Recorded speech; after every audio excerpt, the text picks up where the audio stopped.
As the second anniversary of Moscow's invasion approaches, on the occasion of the Japan-Ukraine Conference for Promotion of Economic Reconstruction, I'm in Tokyo to learn more about how the Asian country is supporting war-torn Ukraine.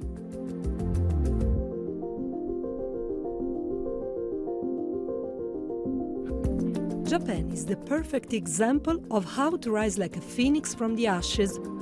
Despite being left with almost nothing after World War II, the Asian country recovered at an incredible speed, creating the Japanese economic miracle.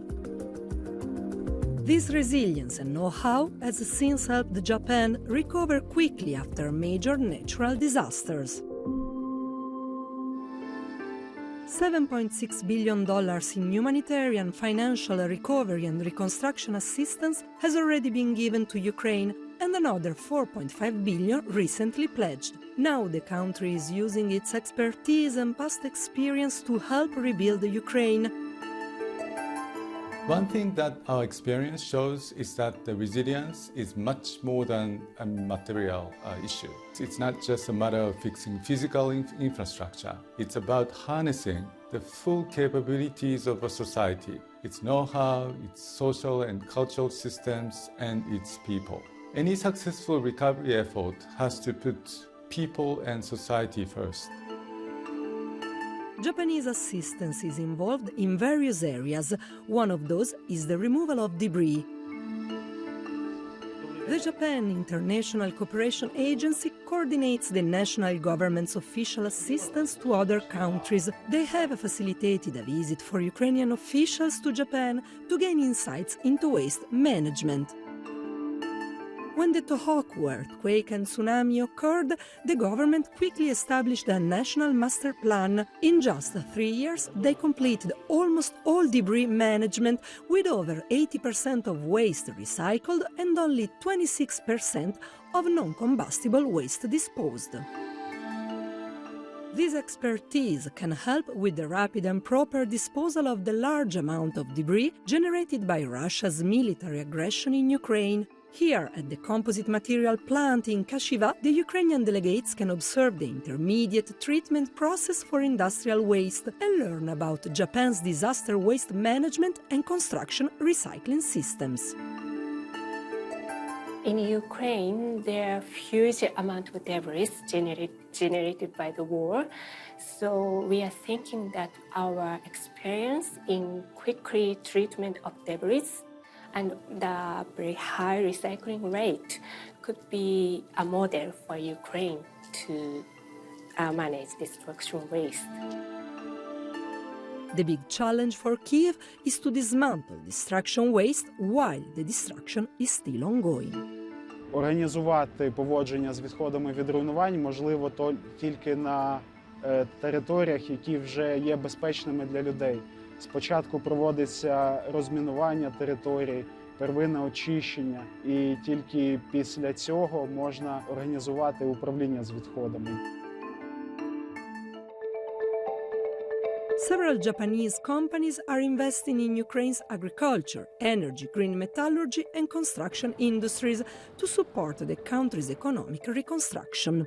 IHI, a major Japanese manufacturer of heavy machinery, is planning to build a large-scale suspension bridge on the Danube, linking southwest Ukraine with Romania.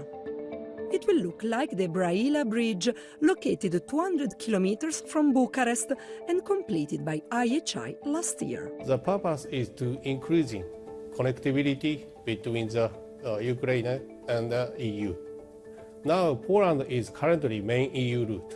Considering the future increasing the trade value, it may be better to have alternative road. The bridge's construction, which is going to take about 6 years, will start when the war ends. Japan's support is also humanitarian. An estimated 20,000 Ukrainians have had amputations since the beginning of the war due to the constant shelling and mines. In Japan, startups such as Instalim are sharing their expertise to provide assistance. Physical and psychological rehabilitation of war-affected people is a priority. The need for prosthetic devices in Ukraine is high. Instalim uses AI and 3D printing technology to create low-cost prosthetics. 義足というのは患者さんの体一人一人に合わせて医学的に最適な形状を作らないといけないので、それぞれ違った設計になります。でこれをですね自動化させようとすると AI が必要になる。3D プリンターという新しい製造機械を使うとそれぞれ違った形を一つ一つ出力できる機械で出力できるので、非常に義足を安くできることができるというので非常に重要なテクノロジーです。Instalim plans to train Ukrainians to make prosthetics to shorten production time and increase efficiency. Many Ukrainians have had no choice but to leave their country. Some of them have emigrated to Japan, where they have the chance to rebuild their lives. According to the Immigration Services Agency, there are over 2,500 people displaced from Ukraine now living in Japan. The Japanese government, with the help of non-profit organizations, has granted them a residency status, allowing them to study and work. Irina comes from Bucha. She fled Ukraine with her son at the beginning of the war. After a month spent in a refugee camp in Germany, she chose to move to Japan. It was not easy at the beginning, but now things are going much better. Дуже добре, я дуже вдячна про те, що була ця мовна школа, яка дала мені цей початок. Тобто я не кажу, що я зараз володію мовою, ні. Потім стало легше набагато, дізнаючись мову.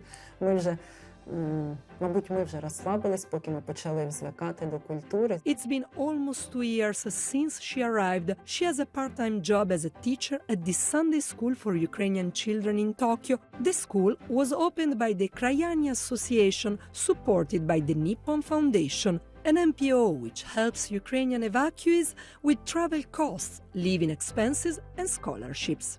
Thanks to this NPO, Ukrainians attend Japanese language schools, acquiring the skills required to find employment because a large number of them are planning to stay. 2023年の8月に同じく避難民の帰国定住希望をアンケートで聞いたところで、その結果としては 74% の方が日本に長く住みたいといった結果を受けておりまして、その数は去年と比べても増え続けているといったところが我々の分析結果になります。For people who have fled a conflict, it's crucial to integrate in a new society. That's why events such as this one are frequently organized. Sharing their culture and traditions with the locals, Ukrainians can move on and feel hopeful about a better future, while their country's recovery is supported by international partners.